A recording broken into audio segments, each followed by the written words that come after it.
Graça e paz, meus amados irmãos. Em Provérbios 21:16, a palavra do Senhor nos ensina: aquele que anda desviado do caminho do entendimento, na congregação dos mortos repousará.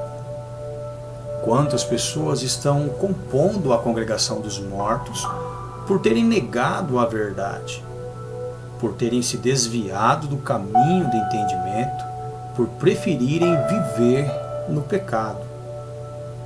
A respeito deles, Paulo diz em Romanos capítulo 6, versículo 23, porque o salário do pecado, o que eu ganho pecando, é a morte, mas o dom gratuito de Deus é a vida eterna por Cristo Jesus, nosso Senhor. Logo, aqueles que vivem na prática do pecado não pertencem a Deus, porque é necessário que mesmo aqueles que pertençam a Deus, ao pecarem, confessem os seus pecados, como em 1 João, no capítulo 1, do versículo de número 8 ao 10, João nos ensina. Mas, em 1 João 3,8 diz: quem pratica o pecado é do diabo, porque o diabo vive pecando desde o princípio. Para isto, o Filho de Deus se manifestou, para desfazer as obras do diabo. Tem uma diferença entre pecar e ser pecador. O pecado faz parte da vida tanto do santo quanto do pecador. A diferença é que o santo, o justo, ao pecar, confessa o seu pecado, admite a sua transgressão, recebe o perdão dos seus pecados, quando, ao confessá-los, abandona a sua prática. Já o pecador, além de viver uma vida encoberta, além de ser falso, ele vive na prática do pecado. O pecado para ele é um hábito e ele não admite, ele não confessa, ele não recebe oração, ele não demonstra nenhum tipo de comportamento, nenhum tipo de obra que demonstre que ele se arrependeu. As pessoas impiedosas já estão condenadas e as pecadoras nunca permanecerão na congregação dos justos. Em Salmos 1,5 diz: pelo que os ímpios não subsistirão no julgamento, nem os pecadores na congregação dos justos. Os pecadores não conseguem permanecer na igreja de Deus, porque os tais são da igreja dos blasfemos, daqueles que falam mal a nosso respeito, de nós que não queremos mais viver em pecado como eles, nós que compomos a congregação dos justos. Por isso, a respeito dos tais, em 1 Pedro 4, do 3 ao 5 diz: porque é bastante que no tempo passado da vida fizéssemos a vontade dos gentios, andando em dissoluções, concupiscências, borracheiras, glutonarias, bebedices e abomináveis idolatrias. E acham estranho não correrdes com eles no mesmo desenfreamento de dissolução, blasfemando, falando mal de vós, os quais hão de dar conta ao que está preparado para julgar os vivos, ou seja, os justos, os santos, e os mortos, os pecadores. Estes difamadores ou blasfemos compõem a sinagoga de Satanás. Apocalipse 2,9. Eu sei as tuas obras, as obras dos que são santos, tribulação e pobreza, mas tu és rico. E sei da blasfêmia, da difamação dos que se dizem judeus e não o são, mas são a sinagoga, a igreja, a congregação dos mortos, a sinagoga de Satanás. A congregação dos mortos nada mais é que a igreja dos injustificados, o ajuntamento de pessoas que se justificam a si mesmas, declarando sua salvação baseados na crença sem obras de justiça, sem a prática da palavra, os quais se denominam a si mesmos como pecadores justificados. Os tais condenam pessoas surpreendidas em ou que admitem seus pecados, ao contrário deles que levam uma vida camuflada, uma vida encoberta, que vivem de aparência, mas interiormente escondem o indivíduo à imagem do diabo. A respeito deles, o apóstolo Paulo sabiamente ensina em Romanos 2, do 1 ao 11, quando diz: Portanto, és indesculpável quando condenas ao homem quem quer que sejas, porque te condenas a ti mesmo naquilo em que condenas a outro, pois tu que condenas fazes o mesmo. E bem sabemos que o juízo de Deus é segundo a verdade sobre os que tais coisas fazem. E tu, ó homem, que condenas os que fazem tais coisas, cuidas, que fazendo-as tu escaparás ao juízo de Deus? Ou desprezas tu as riquezas da sua benignidade, paciência e longanimidade, ignorando que a benignidade de Deus te leva ao arrependimento? Mas, segundo a tua dureza e teu coração impenitente, entesouras ira para ti no dia da ira e da manifestação do juízo de Deus, o qual recompensará a cada um segundo as suas obras, a saber, a vida eterna aos que, com perseverança em fazer o bem, procuram glória e honra e incorrupção, mas indignação e ira aos que são contenciosos e desobedientes à verdade e obedientes à iniquidade, ou à transgressão da lei, ou ao pecado. Tribulação e angústia sobre toda a alma do homem que faz o mal, primeiramente do judeu e também do grego.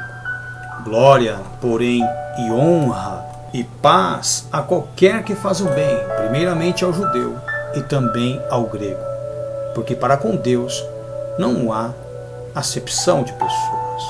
Resumindo, o condenador já está condenado.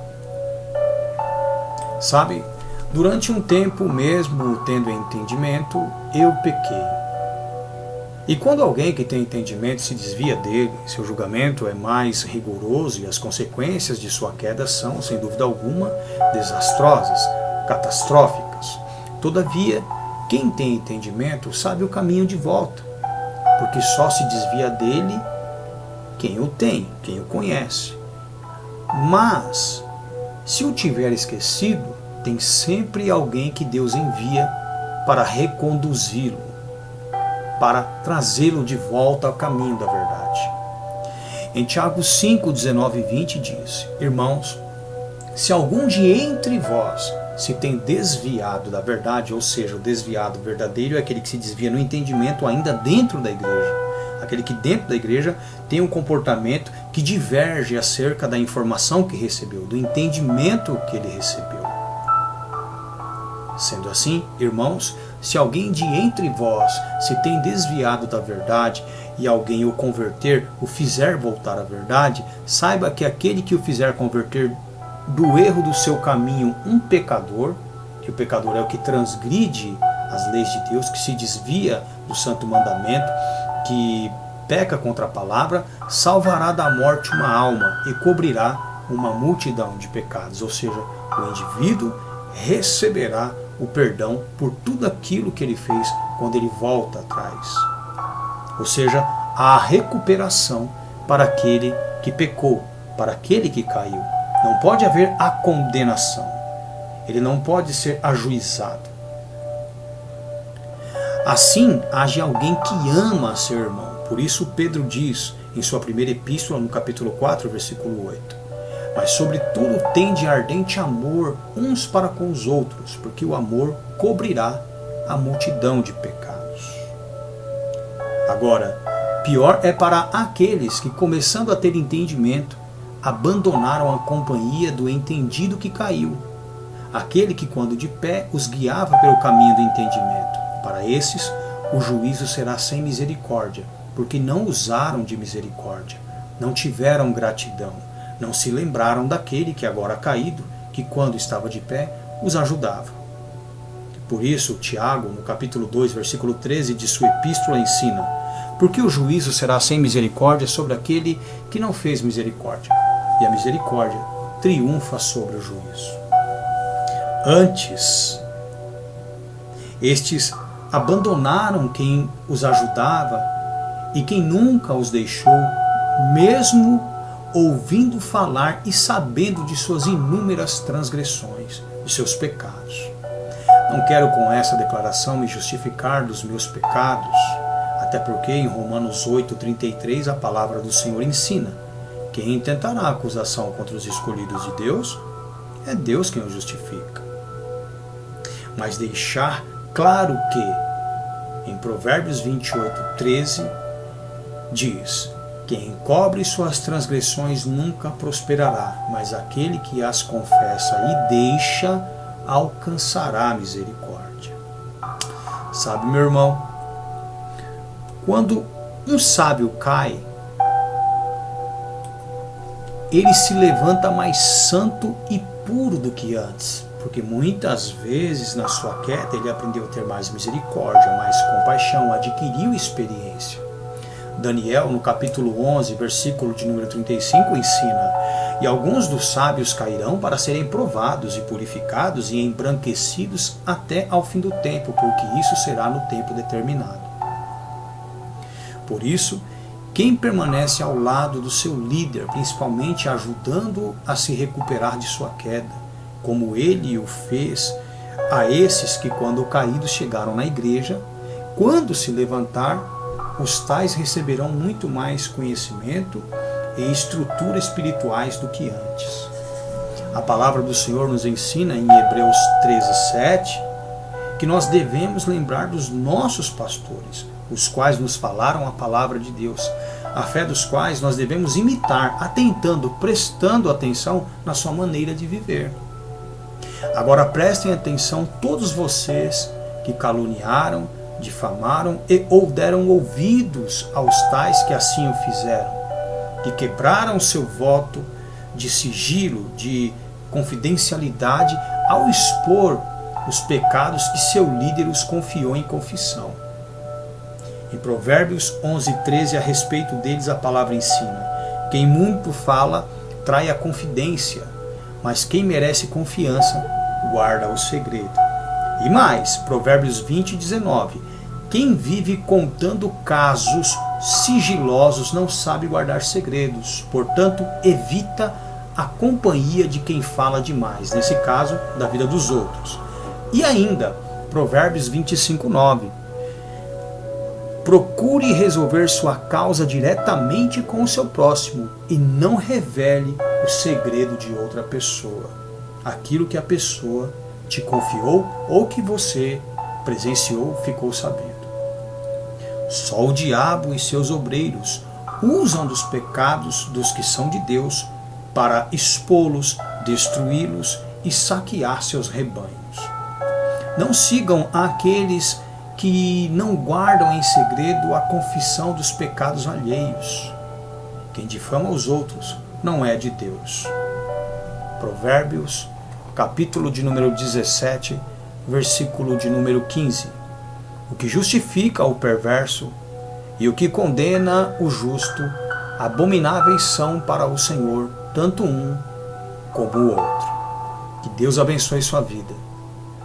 Que você possa refletir sobre essa palavra. Fique na paz.